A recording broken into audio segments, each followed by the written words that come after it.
Bom dia, pessoal. Hoje nós vamos falar um pouquinho do sistema nervoso periférico, que faz parte do nosso sistema nervoso. Como nós vimos na aula passada, o sistema nervoso, ele pode ser dividido em sistema nervoso central e sistema nervoso periférico. E nós vimos, todos os órgãos que estão relacionados ao sistema nervoso central e algumas curiosidades sobre esse sistema nervoso, a transmissão do impulso nervoso. Então tudo isso a gente viu na aula passada. Quem não lembra, vamos ver a videoaula da aula passada que está no meu canal, ok? Bom, nessa aula a gente vai concentrar o nosso estudo no sistema nervoso periférico, que é um sistema também muito importante que faz parte do nosso sistema nervoso. O sistema nervoso periférico, ele vai garantir que as informações cheguem do ambiente até o sistema nervoso central e vai permitir que o processamento dessa informação pelo sistema nervoso central retorne, digamos assim, entre aspas, para o ambiente. Por quê?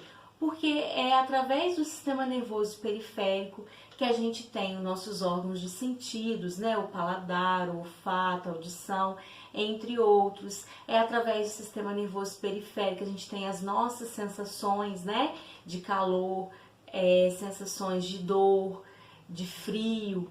Então, tudo isso está relacionado ao nosso sistema nervoso periférico. Além disso, também nós veremos que uma parte do sistema nervoso periférico regula as nossas ações involuntárias, como, por exemplo, o batimento cardíaco, a dilatação da pupila em determinadas ocasiões, a todos aqueles sintomas relacionados a medo, nosso prazer sexual, suores, tudo está relacionado ao nosso sistema nervoso periférico. Então, vamos entender um pouquinho sobre esse sistema.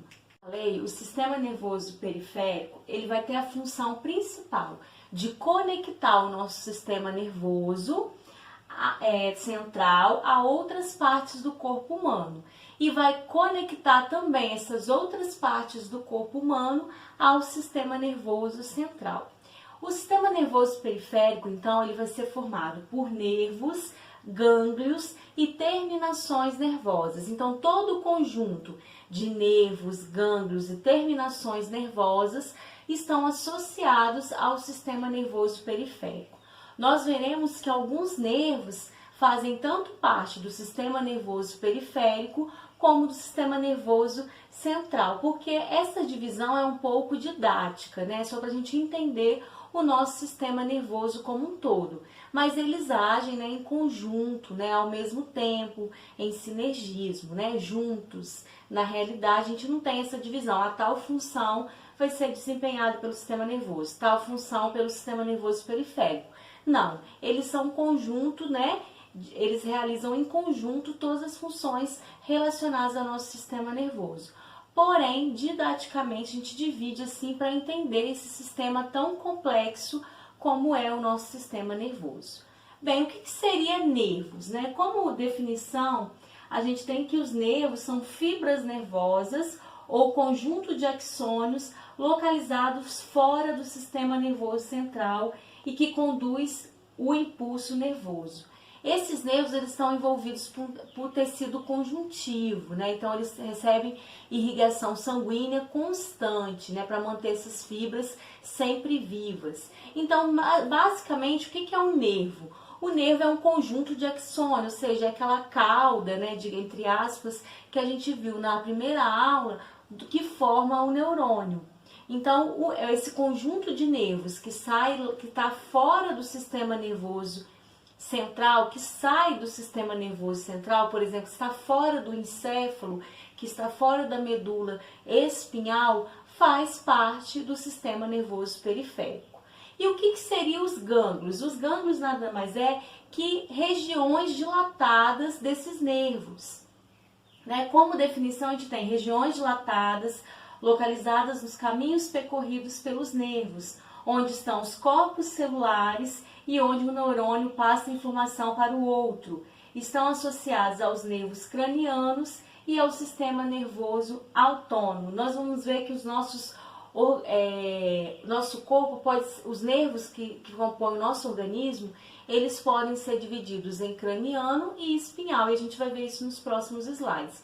Mas só para a gente entender, um gânglio vai ser aquelas regiões de comunicação fora do sistema nervoso central. A gente viu que dentro do neurônio a gente tem as sinapses, que são aquele espaço entre os sistemas nervosos, porém fora do sistema nervoso central a gente tem dilatações dos corpos celulares. Então, onde eu tenho essas dilatações dos corpos celulares fora do sistema nervoso central, ou seja, fora do encéfalo, fora da medula espinhal, a gente vai ter então um gânglio que pertence ao sistema nervoso periférico, tá?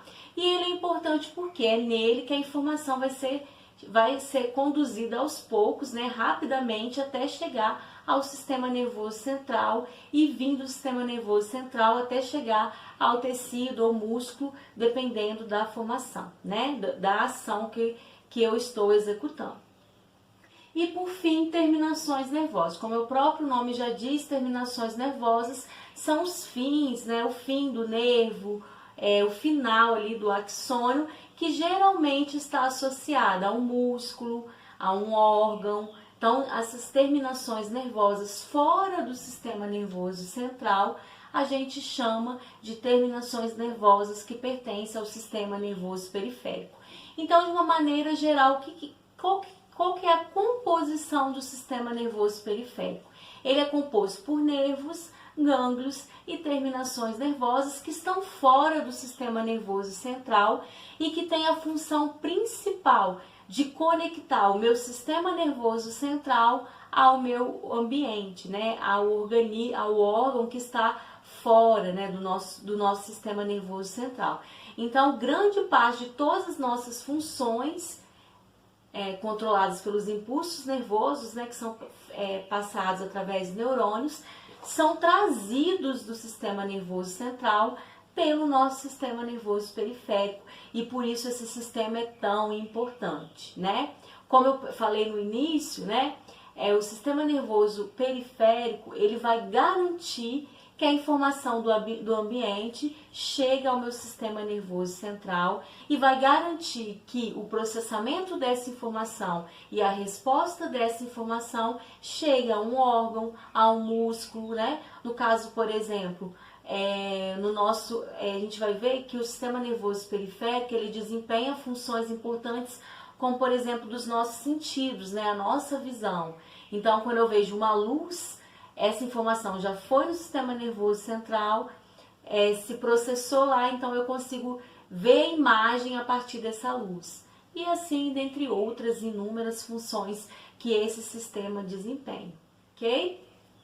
Bem, como eu falei com vocês, a gente vai ter basicamente, né, didaticamente distribuídos dois tipos de nervos, né, que é os nervos cranianos e os nervos espinhais. Então, existe uma infinidade de nervos cranianos e de nervos espinhais que agora, no momento, não é interessante a gente estar discutindo detalhadamente cada um. Mas, enfim, de uma maneira geral, o que seriam os nervos cranianos? Nervos cranianos são aqueles que estão conectados ao encéfalo. Então, o corpo celular sai lá próximo ao encéfalo e vem, né, até por todo o meu organismo. Então, todos os nervos que saem do encéfalo são chamados de nervos cranianos. Bom, a maioria desses nervos, eles vão sair da região denominada tronco encefálico, que é aquela região que a gente viu, né, que fica mais atrás aqui do encéfalo. Então, a maioria dos nervos cranianos, eles vão sair do tronco encefálico, que tem aquelas 1001 divisões que a gente viu na aula passada, bulbo, cerebelo, entre outros. Então, os nervos cranianos, eles saem dessa região do tronco encefálico.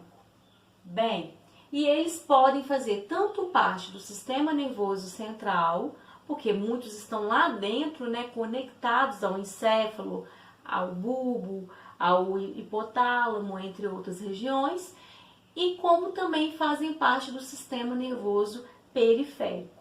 Okay? Então, os nervos cranianos, eles são aqueles que saem do encéfalo e que fazem parte tanto do sistema nervoso central como do sistema nervoso periférico, certo?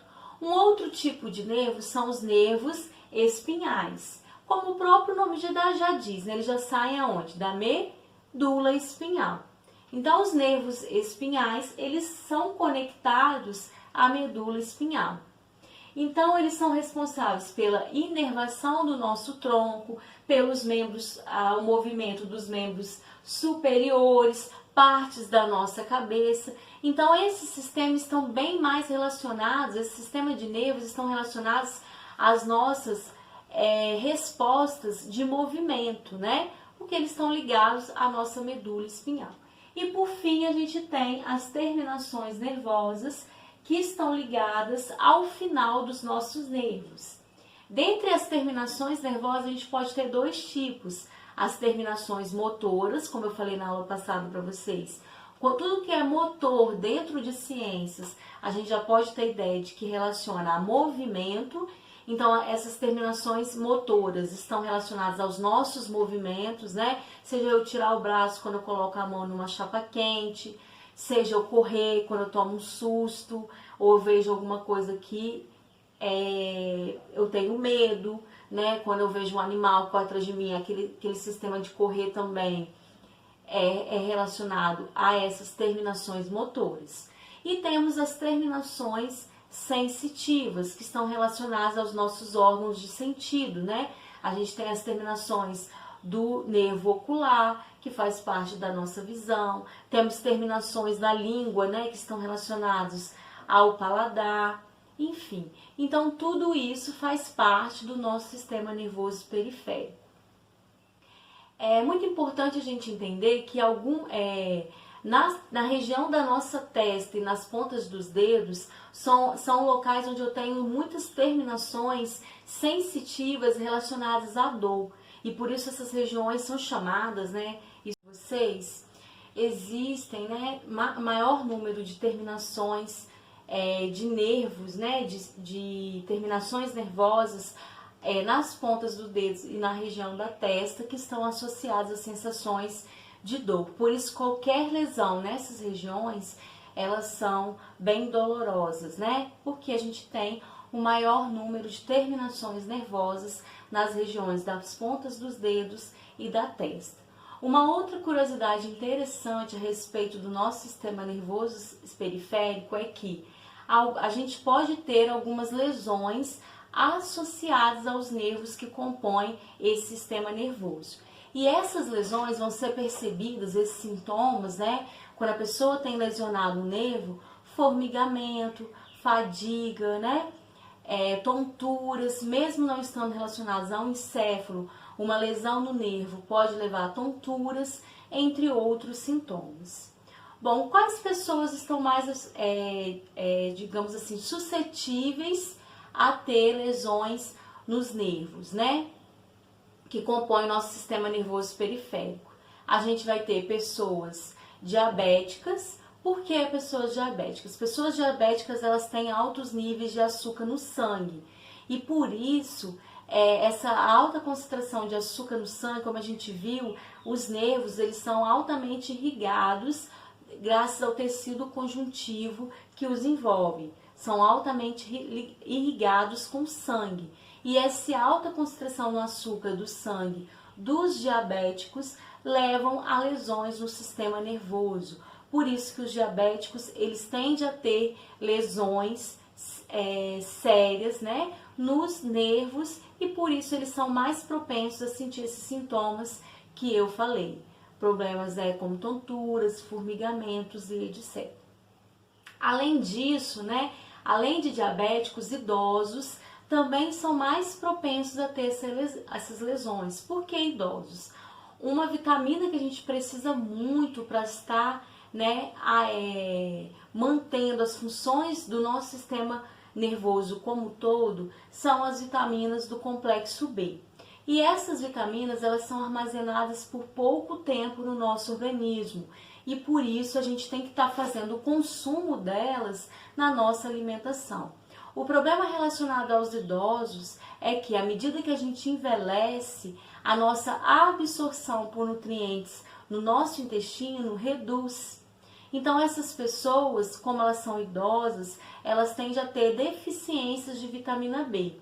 E essa deficiência vai levar a lesões nos nervos. Por isso que pessoas idosas são mais propensas a sentir problemas relacionados aos nervos, né, como dormência nos membros inferiores, né, tonturas, enfim.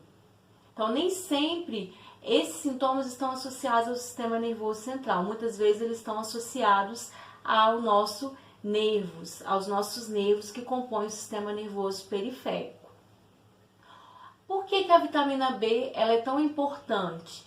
Porque ela vai dar energia aos neurônios. Então a gente viu que os neurônios são as células nervosas e elas precisam de energia para manter as suas funções.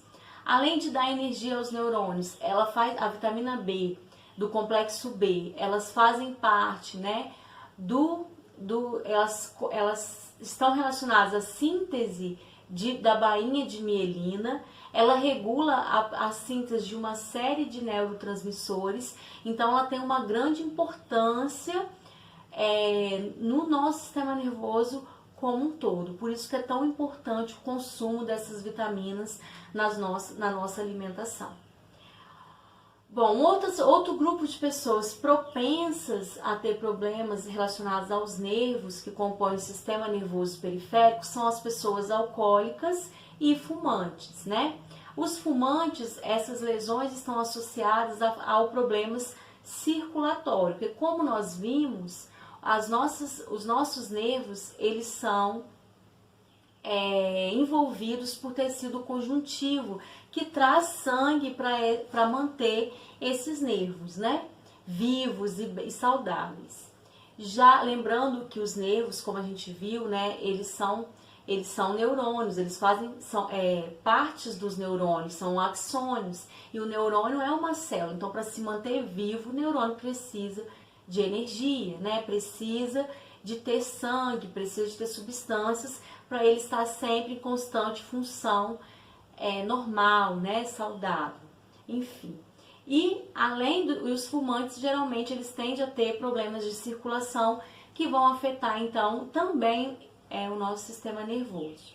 Além dos fumantes, os alcoólatras, o álcool em si, ele vai afetar diretamente o tecido nervoso, como a gente viu, ele inclusive, né, altera, né, algumas funções do nosso sistema nervoso central, mas ele também degrada, né, como vocês quiserem falar, os tecidos conjuntivos e o tecido nervoso. Então ele leva à degradação de um neurônio.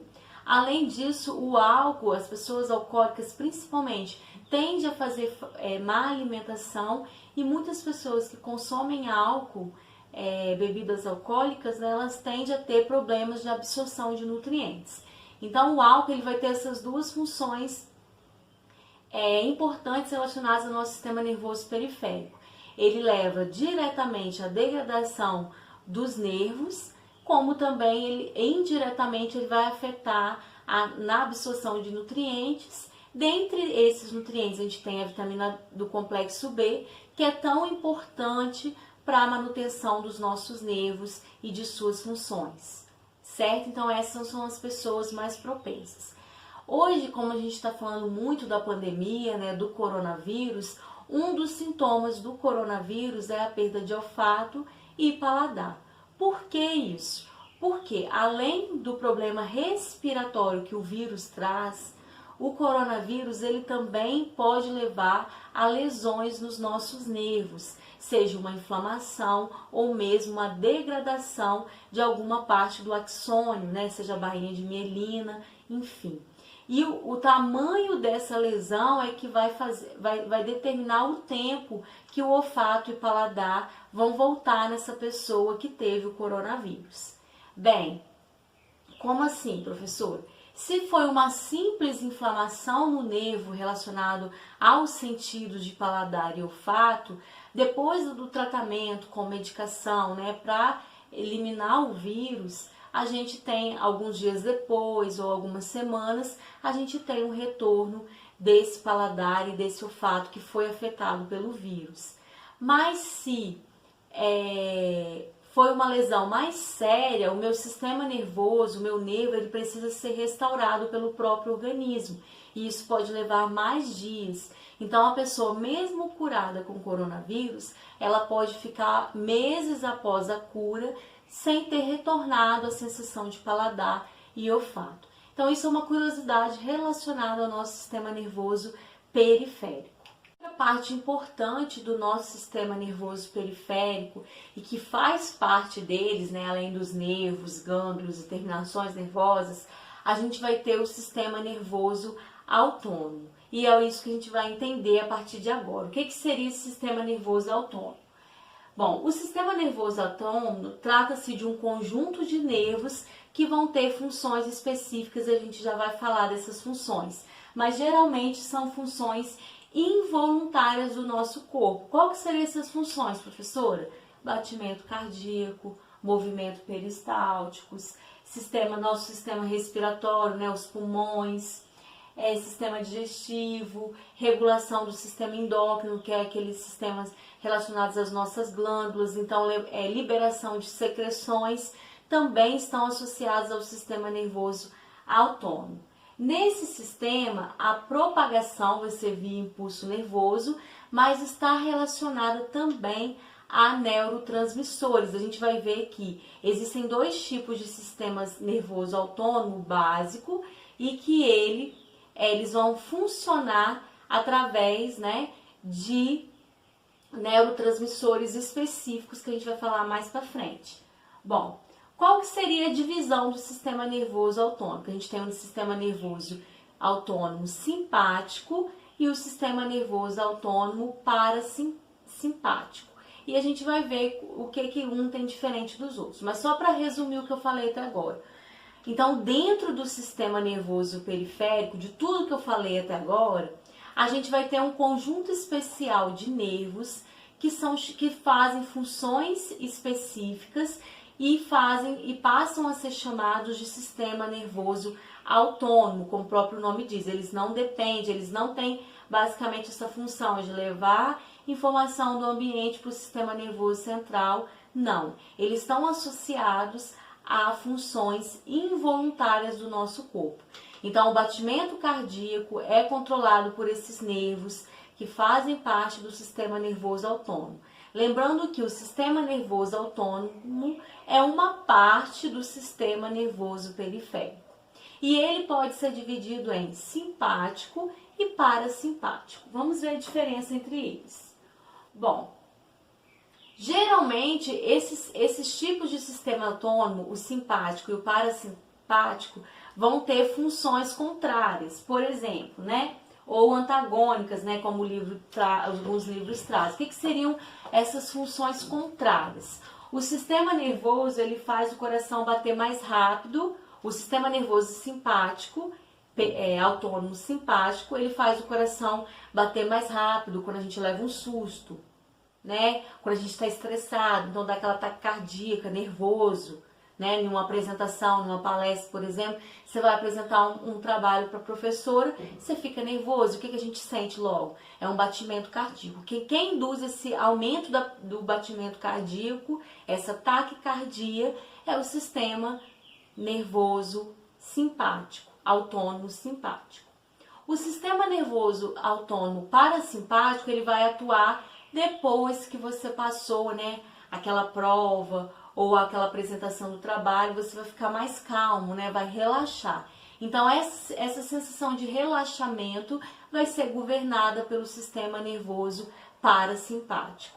Então, eles têm funções antagônicas, ou seja, contrária. Um estimula e o outro retoma a forma inicial.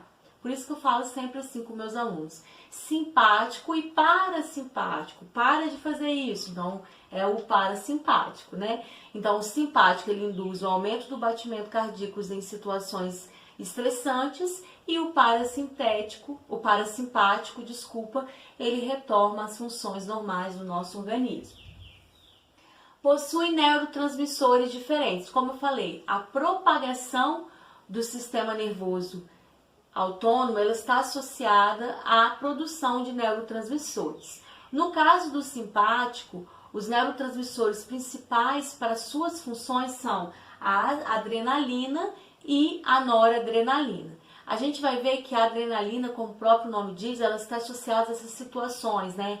De estresse, de susto, quando a gente vai pular de parapente, né? Aquela adrenalina, em situações de adrenalina mesmo, porque esse neurotransmissor, ele está associado a esses sintomas, né? Aumento do batimento cardíaco, aumento da circulação, aumento do suor, enfim, né? A gente soa, fica a cara vermelha quando a gente está nervoso perto de alguém que a gente gosta, fica tímido, né? Todos aqueles sintomas de timidez estão associados ao sistema nervoso autônomo simpático, graças à produção dos neurotransmissores adrenalina e noradrenalina.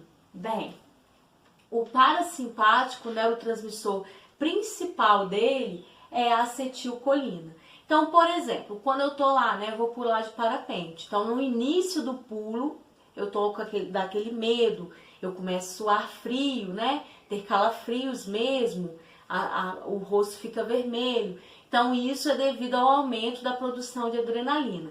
Quando eu pouso, né, que dá aquela sensação de relaxamento, ou eu consigo sentir, né, ver a vista, se eu não tenho muito medo, aí vai ser devido ao aumento da produção da acetilcolina, que é produzida, né, o neurotransmissor que vai impulsionar os nervos relacionados ao sistema nervoso parasimpático. Bom, além disso, eles possuem nervos em locais diferentes. Por exemplo, o simpático vai ter nervos mais concentrados na região do tórax, né, na região torácica e na região lombar, né? Então, a gente tem essas duas regiões, o maior conjunto de nervos. Já o parasimpático, eles vão ter mais associados, né, nervos cranianos, então estão mais relacionados à nossa cabeça, então para dar homeostase, né, para a gente entrar em equilíbrio novamente, e com a região sacral, que também faz parte próximo da lombar. Então, a gente tem esses dois tipos de nervo. Mas o principal que a gente tem que entender entre o simpático e o parasimpático é que eles têm funções contrárias, né? Enquanto um estimula determinado processo, o outro inibe, e eles são governados por neurotransmissores diferentes, certo? Que são, no caso do simpático, a adrenalina e a noradrenalina, e no caso do parasimpático, a acetilcolina. Bom, gente, então aqui só pra gente novamente, tá? Entendendo como que é essa função contrária entre o sistema nervoso parasimpático e o sistema nervoso autônomo simpático. Por exemplo, como a gente falou, eles têm funções antagônicas, ou seja, opostas. Então, por exemplo, o sistema nervoso simpático, ele induz a contração da pupila. Por exemplo, quando a gente vê uma grande quantidade de luz, né? Então, ele contrai a pupila. Já o sistema nervoso simpático, ele vai induzir a dilatação das pupilas. O sistema nervoso parasimpático, ele vai estimular a salivação, a produção de saliva, né? Seja quando a gente sente um cheiro, por exemplo, ele induz, né, aquela questão da boca cheia d'água, né, que a gente fala, ele vai estimular a produção de saliva. Já o simpático, ele vai inibir. Então, aquelas sensações sob estresse ou medo, que a gente tem a boca seca, ela é induzida pelo sistema nervoso autônomo simpático. Contração dos brônquios, já o simpático, relaxamento dos brônquios, estímulo da atividade estomacal e intestinal, no caso do parasimpático, inibição da atividade estomacal e intestinal pelo simpático, estímulo da vesícula biliar pelo parasimpático, estímulo da liberação de glicose pelo fígado, pelo simpático, e assim vai. Só uma questão aqui, ó. O parasimpático, ele vai promover a esvaziação da bexiga, ou seja, vai dar aquela vontade de fazer xixi. Já o simpático, ele vai inibir o esvaziamento da bexiga. Então, quando a gente para de fazer xixi, é graças à ativação do sistema nervoso autônomo simpático e assim sucessivamente. Então, eles têm funções contrárias. Bom, mais uma vez, né? Então, por exemplo, glândulas lacrimais. O parasimpático estimula a gente a chorar. O simpático não tem ação sobre as nossas glândulas lacrimais, né? Outra questão, né? Como falei, né? A bexiga libera a urina, é o parasimpático. Retém a urina, é o simpático que vai controlar. Os órgãos sexuais masculinos, o parasimpático dá a questão da ereção. O simpático já está associado com a ejaculação. Então, no caso do útero, vai depender do ciclo menstrual da mulher, que vocês vão aprender, vocês já aprenderam no início desse ano, né? Bom, então essas são as funções contrárias entre esses dois sistemas. Só para a gente entender mais uma vez, né? Bom, quando a gente tem a presa, que no caso, né, ela vai correr do predador, mais especificamente aqui, né, a zebra correndo do leão, isso aí são efeitos da adrenalina que são produzidas pelo sistema nervoso autônomo simpático, tá? Isso faz com que o corpo se prepara para fugir ou lutar. Então, prepara o corpo para o esforço físico, ele vai ter que fazer força, enfim. Então, essa é a função do simpático. O parasimpático, ele vai agir o quê? Depois, né? Depois que ele não vê mais o leão, a zebra, depois que o cão não vê o outro maior, ele vai ter uma sensação de relaxamento, então isso é induzido pelo parasimpático. Certo? Então, essas são as funções opostas entre o sistema nervoso parasimpático e o sistema nervoso autônomo simpático. Pessoal, então só para a gente entender essa questão dos neurotransmissores associados às funções do sistema nervoso autônomo simpático e parasimpático. Como que seriam essas respostas? A gente vai ver, né, nas próximas aulas, que a gente vai falar sobre drogas, a gente vai ver hoje, né, ainda a classificação das drogas, mas nas próximas aulas a gente vai ver o efeito das drogas sobre o nosso sistema nervoso mais especificamente. Mas de uma maneira geral, né, a gente vai ver que as drogas, elas afetam a produção desses neurotransmissores. Então, muitas das sensações que algumas drogas dão ao nosso organismo estão associadas à indução ou inibição do nosso sistema nervoso simpático e parasimpático. Bom, como que é a função dos neurotransmissores? Como eu falei, no simpático, os neurotransmissores associados a funções deles são a adrenalina e a noradrenalina. No caso do parasimpático, é a acetilcolina. Bem, o que isso tem a ver? Como são as respostas do sistema nervoso autônomo a esses neurotransmissores? Bom, a concentração dos neurotransmissores. Quanto maior a produção de um neurotransmissor, mais demorada vai ser a ação, né? E mais demorada vai ser a ação e mais longa ela vai ser. Por exemplo, se eu vou pular de parapente, eu tenho um pico, uma produção gigante de adrenalina. Então, o efeito, né, o suor, o tremor, né, que eu fico tremendo, eu tenho medo. Então, eu fico tremendo, fico vermelho. Então, todos esses sintomas, eles vão demorar mais passar, porque eu tive uma grande quantidade de adrenalina sendo produzida. A gente vai ver nas próximas aulas que existem drogas que elas induzem, né, a produção dessa adrenalina, é o caso da cocaína. Então, as pessoas que consomem essa droga, elas têm todas essas sensações estressantes, elas ficam inquietas, né, nervosas, com as bochechas vermelhas, suando, porque tem uma grande produção de adrenalina. O sistema nervoso simpático, como a gente viu, ele também está associado às nossas relações de prazer. Então, o que é, né, a ereção do pênis, o que é o sentimento, né, a sensação durante o orgasmo? Nada mais é que um pico de adrenalina que foi produzido pelo nosso sistema nervoso simpático. Bom, a quantidade dessa adrenalina é que vai me determinar o tempo que dura, né, essa sensação, a sensação de prazer, no caso do sexo, né, e o tempo e o momento em que ela foi produzida vai me determinar o momento de prazer ou o momento de orgasmo, certo? Bom, a quantidade do neurotransmissor ela vai ser influenciada não só pela sua síntese, mas também pela sua taxa de degradação no organismo. Por que isso? Porque o nosso organismo, como o parasimpático, ele tende a ser induzido para o nosso organismo voltar ao equilíbrio, né? Então, depois de uma ejaculação, ele precisa voltar, né? O pênis ele precisa relaxar, o homem precisa ter sensação de relaxamento. Depois de um salto, né, a pessoa precisa voltar, porque senão ela tem um ataque cardíaco, por exemplo, se ela tiver algum problema relacionado ao coração.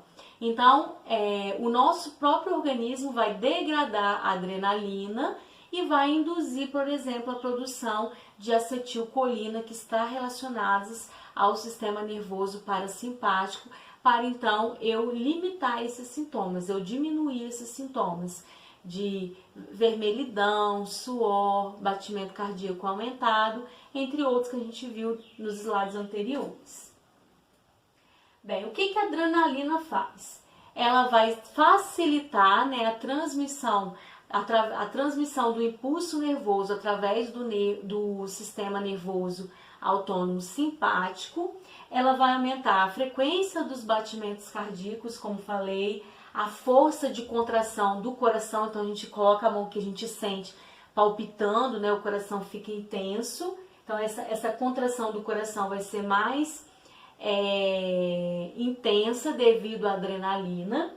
Aumenta a glicogenólise no fígado e nos músculos, ou seja, a gente quebra a gordura, né, presente no fígado e nos nossos músculos, e liberam ácidos graxos livres do nosso tecido adiposo. Então, em situações de adrenalina aumentada, a gente tende a perder gordura do organismo, né? Perder nosso sistema nervoso. Já a acetilcolina, ela vai ter ação contrária, porque ela é produzida pelo sistema nervoso, ela está associada à propagação do impulso nervoso dos nervos parasimpáticos. Então, o que ela vai levar? Aumento da dilatação dos vasos, para que a corrente sanguínea ela normaliza, né? Então, os vasos vão ficar mais dilatados, os nossos vasos sanguíneos. Ela reduz o nosso batimento cardíaco, ela aumenta, né, as secreções, como por exemplo suor e saliva. A gente passa a salivar mais para que o nosso organismo entenda, né, que ele precisa entrar em equilíbrio novamente. Ela relaxa os nossos intestinos, por isso que muitas vezes quando a gente fica nervoso, o que a gente sente? Dor de barriga, né, vontade de ir ao banheiro, né, então dá dor de barriga devido à alta produção de adrenalina, e automaticamente com o pico de adrenalina o nosso sistema nervoso parasimpático é acionado e produz a acetilcolina. Contração dos músculos, auxilia, né, na cognição, no nosso aprendizado, na nossa memória, para então o nosso organismo estar entrando então em um relaxamento, né, num equilíbrio. Então as situações de estresse estão associadas ao sistema nervoso simpático, que produz adrenalina. As nossas sensações de relaxamento estão associadas ao nosso sistema nervoso parasimpático devido à produção de acetilcolina, certo? Bom, um próximo conteúdo que a gente tem relacionado ao nosso sistema nervoso são drogas, né? São as drogas. A gente chama de drogas tudo que é substância que vai levar a alguma alteração no nosso sistema nervoso, né? No funcionamento do nosso organismo. Então, tudo é droga. Por exemplo, um café. Por que o café é um estimulante? A cafeína presente no café, ela é uma droga, porque ela age alterando o funcionamento do nosso sistema nervoso, ou do nosso organismo, desculpa. Então, o medicamento, ele é uma droga, né? Muitas vezes, né? Inclusive, o que difere um medicamento de um veneno é a dosagem, mas tudo são drogas, né? O veneno é uma droga, porque está alterando o funcionamento do nosso organismo. Então, toda substância que altera o funcionamento normal do nosso organismo é considerado droga dentro de ciências.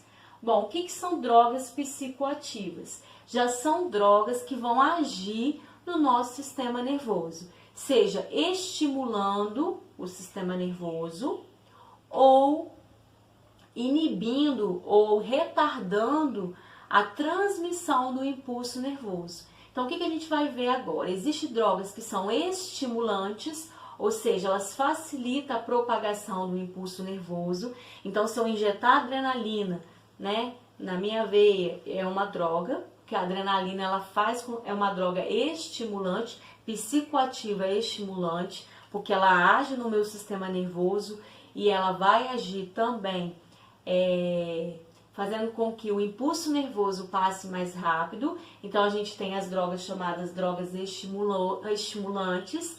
Como exemplo, eu posso citar para vocês a cafeína, por isso que a gente perde o sono, né? Porque ela facilita, ela estimula a propagação do impulso nervoso. O crack, a cocaína, são todas drogas estimulantes. E temos drogas depressoras, que são drogas que retardam a propagação do impulso nervoso. Então, elas são drogas psicoativas, porque agem no nosso sistema nervoso, e são drogas depressoras, porque elas retardam a propagação do impulso nervoso.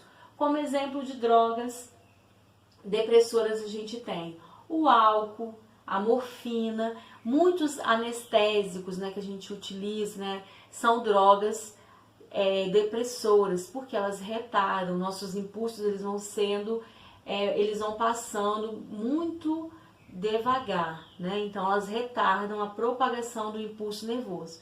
Então a pessoa tende a sentir sonolência. Por fim, a gente tem as drogas alucinógenas, que são aquelas drogas que, além de agir no nosso sistema nervoso, como as outras, né, no nosso sistema nervoso central, elas criam, né, alucinações, sejam visões de coisas que não existem, retorno a situações que a pessoa já viveu, situações traumáticas. Então, essas drogas, elas vão agir no sistema nervoso central, alterando, né, a memória da pessoa, alterando os sentidos, enfim. Então, são as drogas alucinógenas. Como exemplo de drogas alucinógenas, a gente vai ter a maconha, a gente vai ter o LSD, o êxtase, isso tudo são exemplos de drogas alucinógenas. E os cogumelos alucinógenos, né, que também são usados como drogas alucinógenas. Bom, uma outra classificação mais voltada, né, para a área social, não tão relacionada às ciências, são as drogas lícitas e as drogas ilícitas. O que seriam as drogas lícitas? São aquelas drogas liberadas, né, que são permitido o uso para maiores de 18 anos. Então, a gente tem as bebidas alcoólicas, né, o cigarro, são todos drogas lícitas. E temos as drogas ilícitas, que são aquelas proibidas mesmo para maiores de 18 anos, e as pessoas que fazem uso, vendem, né, passam essa droga para frente, elas podem ser submetidas a penalidades previstas no nosso Código Civil Criminal, né? Então, temos essa outra classificação de drogas. Isso não quer dizer que uma droga lícita, ela não seja psicoativa, ela não venha a gerar danos no nosso organismo. Como a gente falou, o álcool é uma droga lícita, é uma droga depressora e que pode gerar problemas nos nossos nervos, no nosso sistema nervoso, como por exemplo, ela afeta o cerebelo, né? Mudando as nossas sensações, nossas funções motoras, e por isso a proibição de dirigir após o consumo de álcool. Então, a maioria das drogas como um todo, por ela afetar o funcionamento do nosso organismo, inclusive os medicamentos, né? A gente pode ver que a maioria dos medicamentos eles têm efeitos colaterais, que nada mais é porque são drogas que vão afetar o funcionamento normal do nosso organismo. Mas a gente tem essa classificação: as drogas lícitas, que são as liberadas pela lei, e as drogas ilícitas, que são as proibidas por lei, né? Bom, pessoal, por hoje é só. Espero que vocês tenham entendido. Eu espero que eu tenha trazido um pouquinho de curiosidade sobre o nosso sistema nervoso periférico. É um sistema nervoso tão importante como o sistema nervoso central. Como a gente falou, um depende totalmente do outro. As funções do sistema nervoso central só podem ser feitas, né, de forma normal, graças à presença do nosso sistema nervoso periférico. Espero que vocês, de coração, que vocês tenham gostado da nossa aula sobre o sistema nervoso periférico, e qualquer dúvida vocês podem me mandar pelas redes sociais, tá bom?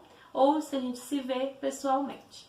Bom, até a próxima aula, que a gente vai falar sobre os efeitos das drogas diretamente. A gente vai focar em algumas drogas e os seus efeitos no nosso sistema nervoso, lembrando que, como eu sou professora de ciências, a gente vai sempre pro lado do nosso sistema humano e não somente na questão social, tá bom? Até a próxima aula!